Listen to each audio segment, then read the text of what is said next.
प्यारे बच्चों, आज की कहानी है नाफरमान चिनमिन। गोपाल के खेत में एक मुर्गी थी जिसका नाम मिनमिन मुर्गी था। उसका एक चूजा था जिसे गोपाल के घर वाले चिनमिन के नाम से पुकारते थे। चिनमिन बड़ा शरारती और नाफरमान, जब देखो तब किसी न किसी को सताता और परेशान करता। उसकी माँ चिनमिन मुर्गी हमेशा उसे नसीहत करती, लेकिन वो एक कान से सुनता और दूसरे से उड़ा देता। चिनमिन को खाने पीने का बहुत शौक़ था, हमेशा पेट से ज़्यादा खाता और फिर तकलीफ़ में मुब्तला हो जाता। माँ उसे समझाती कि ज़्यादा खाना नुकसानदेह है। वो अपने छोटे मुंह का भी ख्याल नहीं करता और कभी कभी अपने मुंह से बड़ी चीज़ें पर भी बुरी तरह झपट पड़ता। एक मर्तबा गोपाल के खेत में मटर और चने की फसल जब पक कर तैयार हुई तो उसके पापा ने दानों को अलग करने के लिए मशीन मंगवाई। दाना निकलना शुरू हुए तो चिनमिन के मुंह में राल टपकने लगी और उसने मटर का दाना चुगने की कोशिश की। दाना चिकना होने की वजह से चोंच में तो चला गया, लेकिन मुंह छोटा होने की वजह से वो अंदर जाने की बजाय फंस गया। अब तो बेचारी बड़ी परेशान हो गई। उसे बहुत ज़ोर की भूख और प्यास लगी थी। उसकी माँ अपनी सहेली के यहाँ गई हुई थी।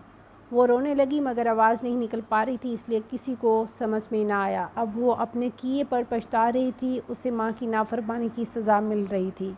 यकयक उसकी माँ की आवाज़ आई। वो माँ को मुंह से कुछ बोल न सकी। माँ अपनी शरारती चिनमिन को इस तरह खामोश बैठे देखा तो ताज्जुब में पड़ गई। जब करीब आई तो उसकी आंखों से टिप टिप गिरते आंसू देखकर माँ को उस पर बहुत प्यार आया।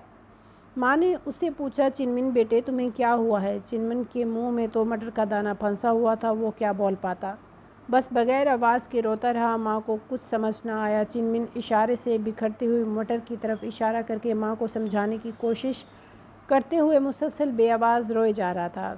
काफ़ी देर बाद माँ को समझ आया चिनमिन मटर के दाने खाने की कोशिश की होगी और उसके मुंह में फंस गया होगा, इसलिए वो बोल नहीं पा रहा। माँ सोचने लगी कि अब क्या किया जाए, क्योंकि उसकी चोंच इतनी लंबी नहीं है कि वो अपने चिनमिन के मुंह से मटर का दाना खींचकर निकाल सके। आखिर उसको अपने दोस्त बगले की याद आई। चिनमिन मुर्गी उसे ढूंढने निकली। बगला उसे खेत में नजर आया। वो तेज़ी से बगले की तरफ भागते हुए गई, उससे पहले कि बगला कहीं उड़ कर न चला जाए। बगले के पास पहुंचकर उसने चिनमिन की हरकत बताई और उसे मदद के लिए कहा। बगले ने कहा, मिनमिन बहन, मुझे खुशी होगी, मैं तुम्हारी मदद करूंगी।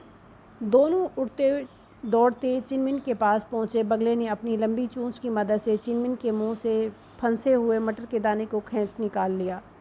इस तरह काफ़ी देर तक माँ की नाफरमानी और लालच की सज़ा झेलने के बाद चिनमिन को चैन का सांस लेना नसीब हुआ।